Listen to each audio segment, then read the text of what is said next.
Shalom, shalom. Um, it's the morning here, third day of the week, beloved. I want to thank you, Yahuwah, that those people who actually hearing me, they still that we alive, that we live, that you let us live in this time, 10 times. Such a blessing to live in the end times. People complaining, but this is even itself being here and being able and being honored to serve you is the biggest blessing ever. So thank you, Yahuwah, for all things that you're doing for us, that we are, and please that we can be strong and we of you, so we're not going to be concentrated on the Caesar's world, but on your kingdom, because we don't belong to the system, and we should not be concerned about this world, and we should not participate and partake in the worldly matters. Thank you, Yahuwah, for everything in Yahushua Messiah. It's only morning, beloved. I'm going to read Ezekiel 9 to you today, right now. And ask Yahuwah for discernment for us. Let the word teach us, instruct us through the Ruach HaKodesh. In Yahushua's name, amen. Ezekiel 9. And he called out to my hearing with a loud voice, saying, Let the punishers of the city draw near, each with his weapon of destruction in his hand. And look, 6 men came from direction of the upper gate, which faces north, each with his battle axe in his hand, and one man in their midst was clothed with linen, and had a writer's inkhorn at his side. And they came in and stood beside the bronze slaughter place, and the esteem of Elohim of Israel went up from the cherub where it has been to the threshold of the house. And he called to the man clothed with linen, who had the writer's inkhorn at his side. And Yahuwah said to him, Pass on into the midst of the city, in the midst of the Jerusalem, and you shall put a mark on the foreheads of the men who sigh and cry over all the abominations that are done within it. And to the others he said in my hearing, Pass on into the city after him, and strike. Do not let your eye pardon nor spare. Kill to destruction all young men, maidens, and children and women, but do not come near anyone upon whom is the mark, and begin at my set-apart place. So they began with the elders who were in the front of the house. And he said to them, Defile the house, and fill the courts with the slain. Go out. And they went out and struck in the city. And as they were striking, then it came to be that I alone was left. And I fell on my face and cried out, and said, O Adonai Yahuwah, are you destroying all the remnant of Israel in pouring out your wrath on Jerusalem? And he said to me, The crookedness of the house of Israel and Yehudah is exceedingly great, and the land is filled with bloodshed, and the city filled with that which is worth. For they say, Yahuwah has forsaken the land, and Yahuwah is not seeing. But as for me, my eye shall not pardon, nor would I spare. I should recompense their deeds on their own head. And see, the man clothed with linen, who had the inkhorn at his side, reported back and said, I have done as you commanded me. Beloved,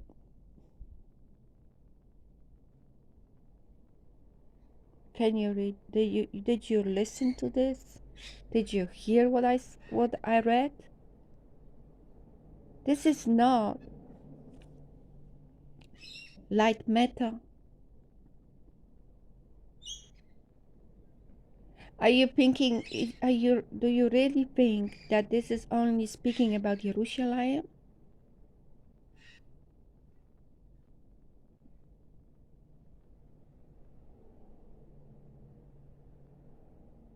It's a spiritual matter.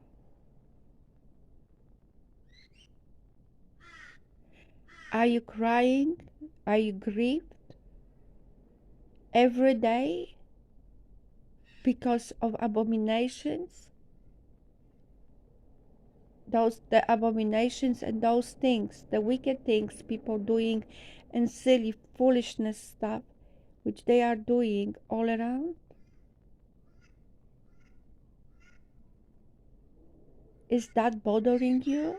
Or you just care about yourself? Or you just care about, are you going to survive until tomorrow? Or are you going to supply yourself with stuff you need?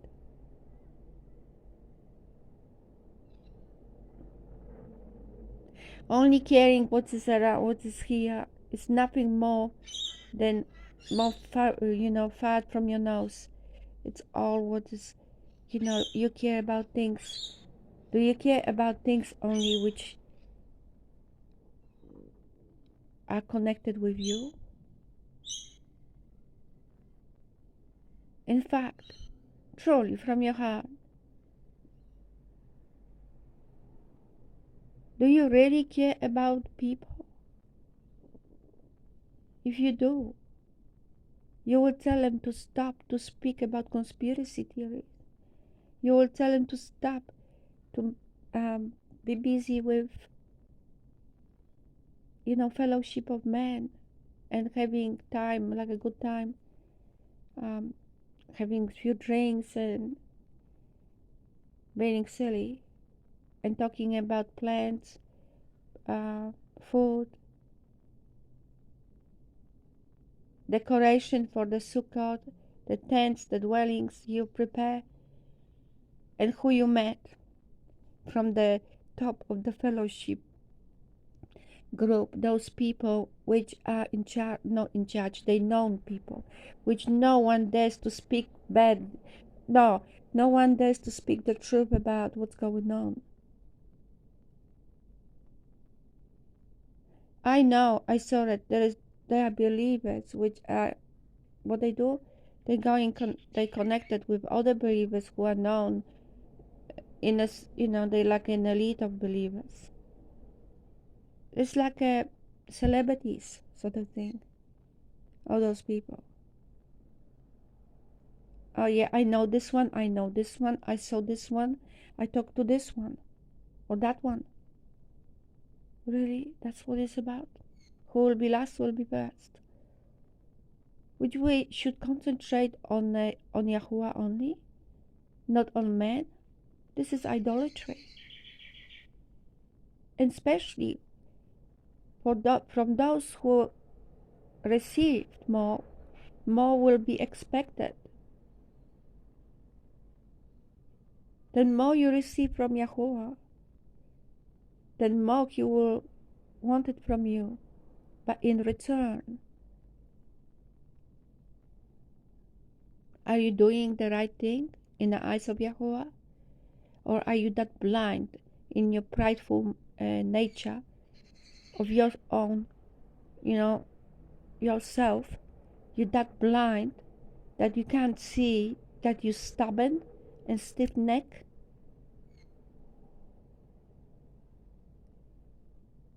Notice I'm not making video showing my face. You know why? Because I can't do it.